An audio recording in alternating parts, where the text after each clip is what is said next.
Cuento popular recogido en Vizcaya.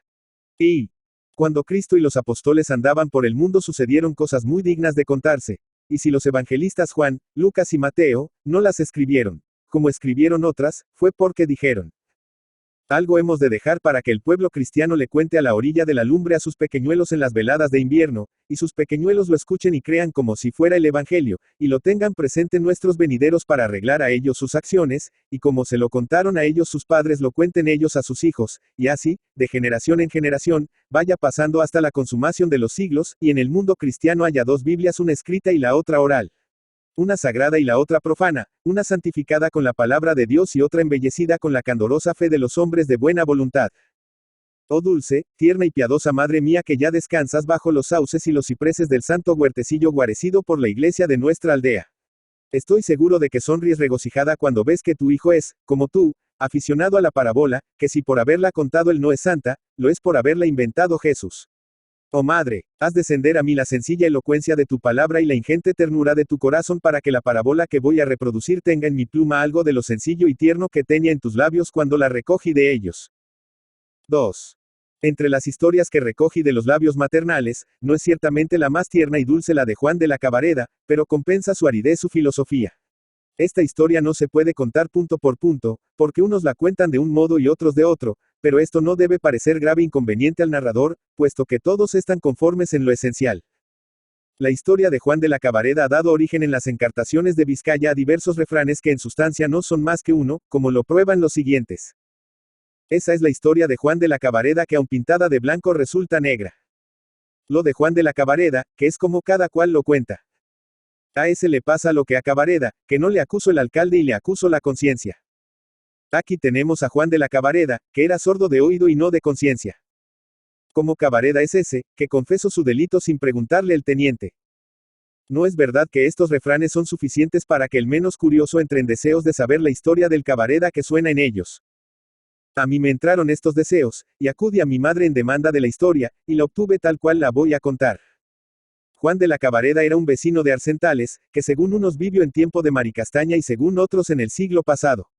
Es muy posible que unos y otros tengan razón en esto, aunque a primera vista parezca esto imposible. La conciencia humana es coetánea de la humanidad, y Juan de la Cabareda no es más que su encarnación.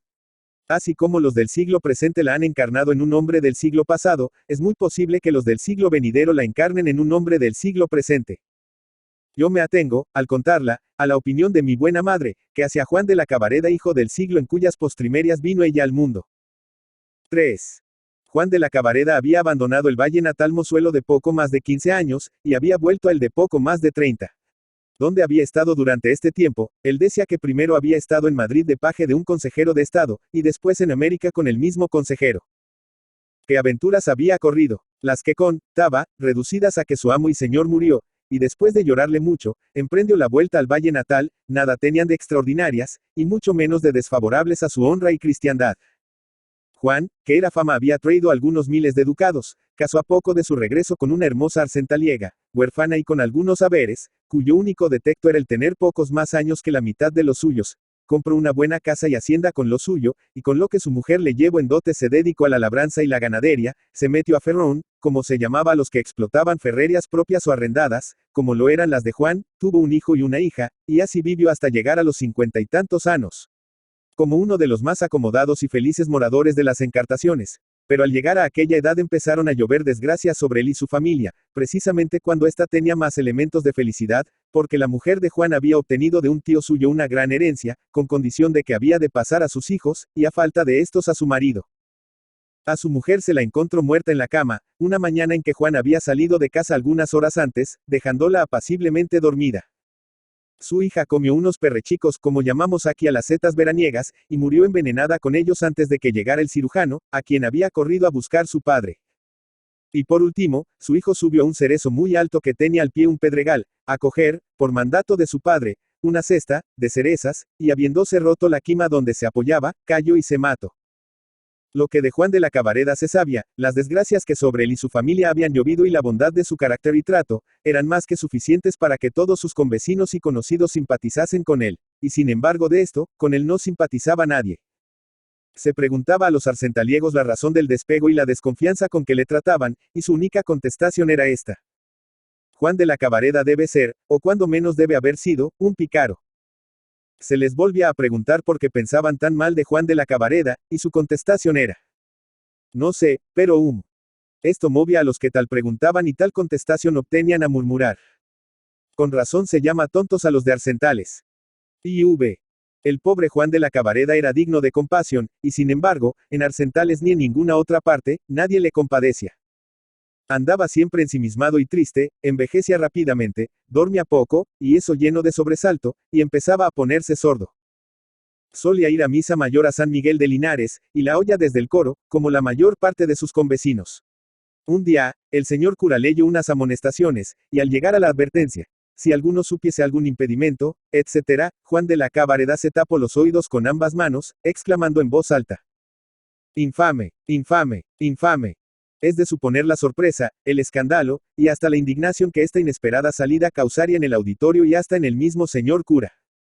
Juan de la Cabareda, aturdido y sin duda pesaroso y avergonzado de ello, tomó rápidamente las escaleras del coro y desapareció de la iglesia sin detenerse siquiera a tomar el sombrero, y se le vio huir como un loco hacia su casa, que estaba en uno de los barrios más apartados. Desde entonces, ningún día festivo oye misa en ninguna de las dos iglesias del valle, sino en Villaverde, o en Trucios, o en La Barrieta o en Besi.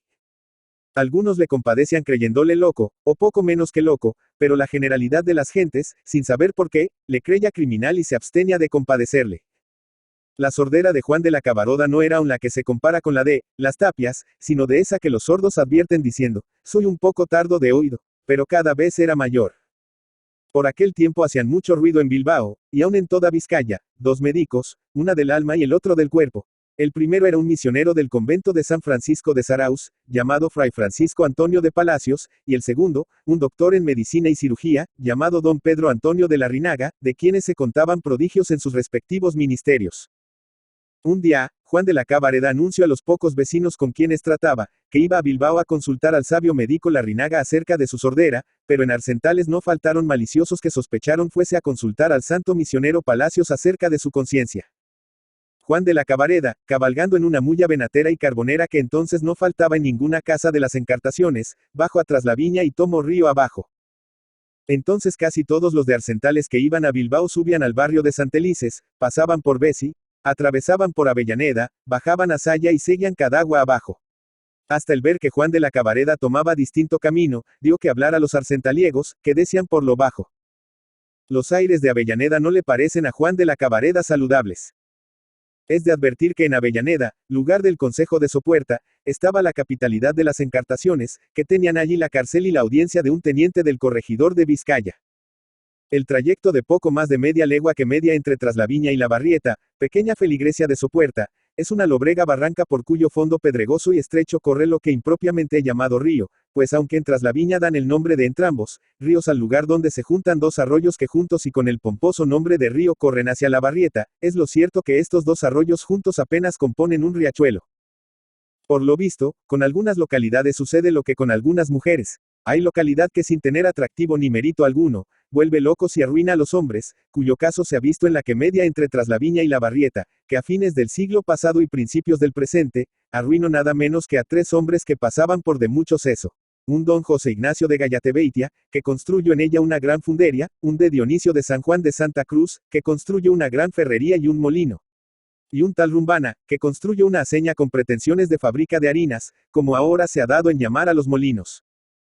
La funderia o artefacto para convertir las toscas barras de hierro en cuadradillo, cabilla y aun chapa, funcionó un poco de tiempo con gran dificultad y se abandonó para siempre por falta de agua que le sirviese de motor. La ferrería y el molino, apenas funcionaron 24 horas, también por falta de agua, que siendo escasa al partir de la presa, quedaba reducida a poco más que nada para cuando llegaba al camarado o cubo, por escapes y filtraciones en los cauces. Y por último, la aceña apenas llegó a moler, por desconocer su dueño y director las leyes más elementales de la hidráulica. Resulta, pues, que de José Ignacio, de Dionisio y Rumbana, locamente enamorados de la cañada en cuestión, se arruinaron por ella. Cuando Juan de la Cabareda emprendió su viaje a Bilbao para consultar al sabio médico Larrinaga sobre su sordera, se estaba construyendo la funderia de José Ignacio, y este presenciaba aquellas magníficas obras, que hoy son montón de ruinas, como las de la ferrería y el molino de Dionisio, que estaban un poco más arriba, y las de la aceña de Rumbana, que estaba un poco más abajo. Juan de la Cabareda saludó a D. José Ignacio al pasar, advirtiéndole que se había quedado, un poco tardo de oído, con cuyo motivo iba a consultar al sabio médico Larrinaga, y luego le preguntó cómo iba la obra. Ah, sí, le contesto. Van despacio las obras de palacio. Juan de la Cabareda dio sobre su mulla un salto de sorpresa, entendiendo que D. José Ignacio le decía, ¿con qué va usted a confesarse con el padre Palacios? Y continuó su camino, disgustado y pensando cómo podía D. José Ignacio saber una cosa que él no había dicho a nadie. Al pasar por junto a la iglesia de Santa Cruz de la Barrieta se detuvo a saludar a dos vecinos del barrio, que conversaban y fumaban en el pórtico, y como le preguntasen a dónde iba, les contestó que iba a Bilbao a consultar a un médico sobre su sordera. Que vaya bien en la ausencia, le dijeron. Y al oír esto, Juan de la Cabareda dio otro salto de sorpresa sobre su mula, entendiendo que le decían que desahogase bien la conciencia. Tan pensativo continuó su camino, que más abajo de la barrieta en un robledal que llaman Los Palacios, se paró la mulla a pacer, y Juan, sin reparar en ello, permaneció largo rato sumido en sus cavilaciones y sin echar de ver que se le acercaba un arcentaliego que le dijo, «Hola, Juan, usted por Los Palacios». Juan de la Cabareda dio un nuevo salto de sorpresa y disgusto, entendiendo que el arcentaliego le decía estar enterado de que iba a confesarse con el padre Palacios. Sin contestar al arcentaliego continuó Juan de la Cabareda su camino río abajo, sí, río abajo, porque allí el río, enriquecido con unos cuantos arroyos afluentes, es ya un verdadero río, donde más de 4 veces estuve a punto de ahogarme cuando chiquitín haciendo prematuros ejercicios de natación. Cuando llego al llano de la Silla, donde la estrecha cañada se abre formando una llanurita redonda que el río adjudica por mitad a una sombría arboleda y a las heredades de un molino, que ha sobrevivido a su compañera la Ferre, ría, ya iba el pobre Juan más muerto que vivo, persuadido de que todos pensaban que iba a hacer confesión general con el padre Palacios y no a consultar al médico Larrinaga sobre su sordera. Pero pregunto yo, haciéndome eco de la curiosidad y de la extrañeza de todos los que vayan leyendo este cuento. Y aunque fuese cierto que todos pensasen que iba a ver al confesor y no al médico, ¿qué mal había en eso? Al parecer no había mal alguno, pero por lo visto Juan de la Cabareda no era de esta opinión, porque, como hemos visto, le había llegado al alma, o más bien, le había espantado, la suposición de que cuantos había encontrado en el camino supiesen que iba a confesar con el padre Palacios. La molinera de la Silla, que era muy buena mujer y había sido amiga de la de Juan cuando ambas eran solteras, estaba resayando laborón en una pieza de orilla del camino, y cuando vio a Juan descolorido y cabizbajo como reo a quien llevan al patíbulo, se asustó, dejó la azada, le salió al encuentro, y no queriendo dar a entender que en su cara había conocido que estaba muy malo, trabó conversación con él en los prudentes términos que vamos a ver. Hola, Juan, ¿usted por aquí? Sí, voy a Bilbao a ver si el médico Larrinaga me da algún remedio para esta pícara sordera. ¿Y usted qué se hace? Pues resayando la borona andamos, aunque probablemente será en vano, porque así que empiece a granar nos la destrozarán los jabalíes. Los malditos ya han empezado a venir al olor de ella, como lo prueban las osadas que usted ve entre esos ciroleños. Juan se estremeció de pies a cabeza al oír el nombre de ciroleños, cuyo nombre dan en las encartaciones al Yaro, que abunda mucho en Vizcaya y cuyas raíces, que el naturalista Bowles dice pierden toda su acritud una vez secas y pueden reemplazar al casabe de América, gustan extraordinariamente al jabalí. Juan de la Cabareda, cuando oyó la palabra ciroleños, estuvo a punto de continuar su camino sin valor siquiera para despedirse de la buena mujer que la había pronunciado.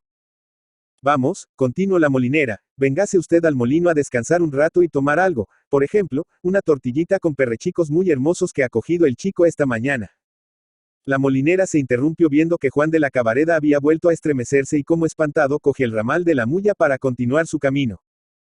¿Qué? ¿Se ha de ir usted sin tomar nada al pagar por casa de la que fue tan amiga como yo de la difunta? Un nuevo estremecimiento de Juan volvió a interrumpir y sobresaltar a la molinera. Espérese siquiera, añadió esta, a que el chico suba al cerezo a coger unas cerezas con que vaya usted mojando la boca. El aturdimiento y el espanto de Juan de la Cabareda fueron tales al decir esto la molinera, que aquel hombre singular hostigó violentamente con los talones a la mulla y continuó su camino sin acertar a pronunciar una palabra de agradecimiento ni de despedida, dejando a la molinera llena de asombro y aun de aflicción, pues creía que el infeliz se había vuelto loco. Vi. Juan de la Cabareda, siguiendo río abajo, más porque el instinto de la mulla guiase a esta, que porque la guiase Juan, se acercaba a Cadillo de Sopurfca. Al llegar a un llanito cubierto de castaños próximo a la presa del molino y la ferrería de Llantada, que distaba solo 300 pasos de la calzada que cruzaba el concejo viniendo de Castro, Urdiales y dirigiéndose por Avellaneda a Balmaceda, se encontró con unos muchachos de la escuela que estaban nadando en la presa. La figura del pobre hombre cabalgando en la mulla con la cabeza baja, las piernas colgando verticalmente e inmóviles, el rostro pálido y desencajado, los brazos en posición e inmovilidad análogas a la de las piernas y murmurando su boca palabras ininteligibles, era para dar compasión, pero dio risa a los muchachos, que empezaron a chungarse con aquel hombre para ellos desconocido. «Alaba Don Quijote», gritó uno de elfos.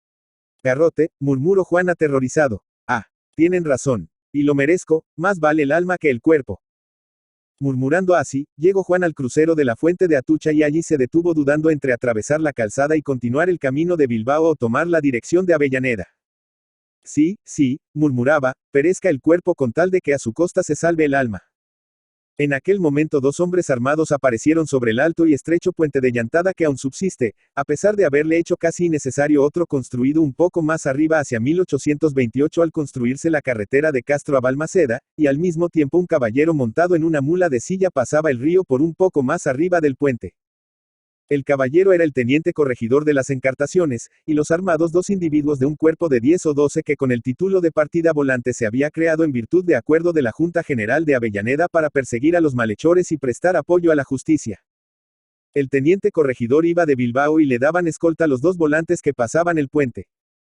Juan de la Cabareda no conocía de vista al teniente general, porque, lejos de sentirse impulsado por la curiosidad a acercarse a él y verle, se había sentido siempre impulsado por el temor a alejarse de él.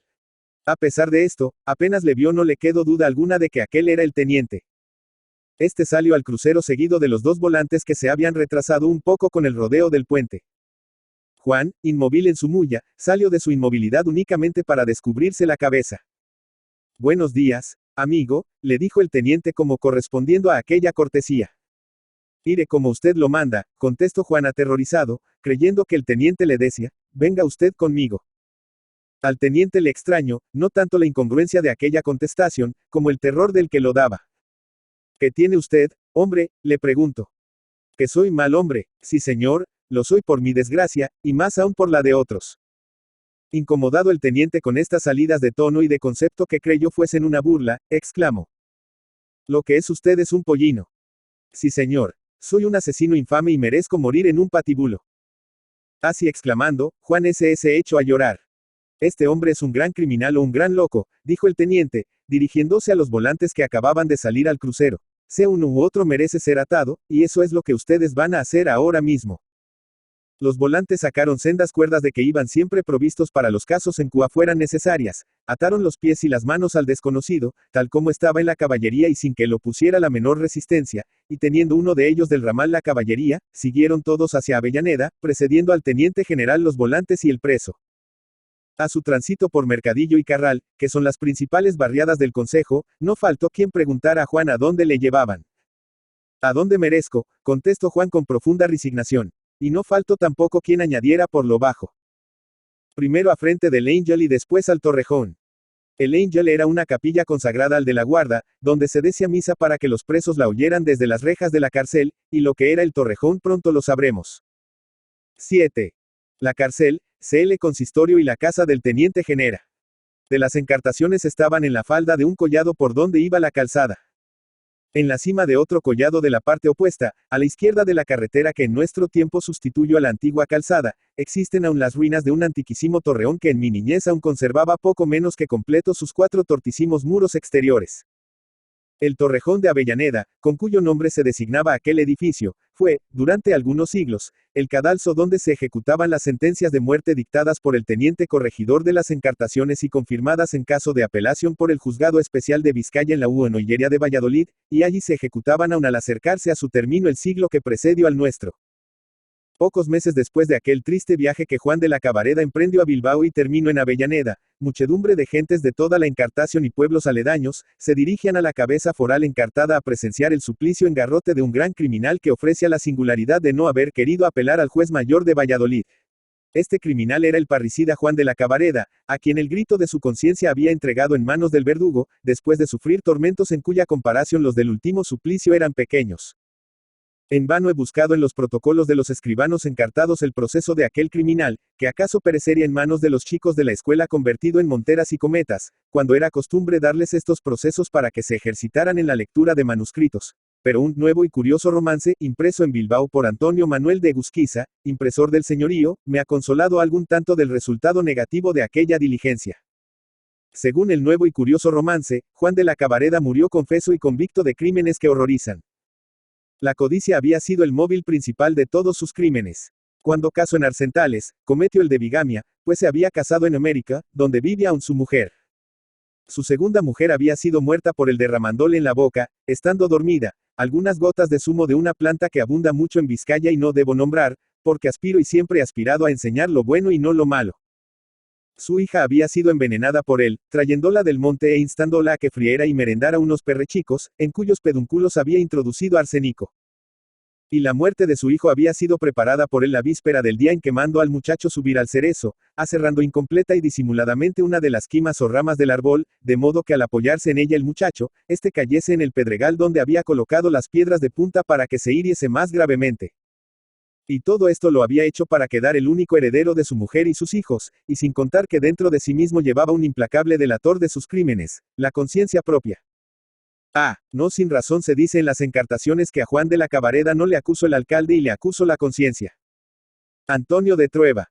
Antonio de Trueba y de la Quintana Galdames, 24 de diciembre de 1819, Bilbao, 10 de marzo de 1889, fue un escritor español, conocido también como Antonio de los Cantares.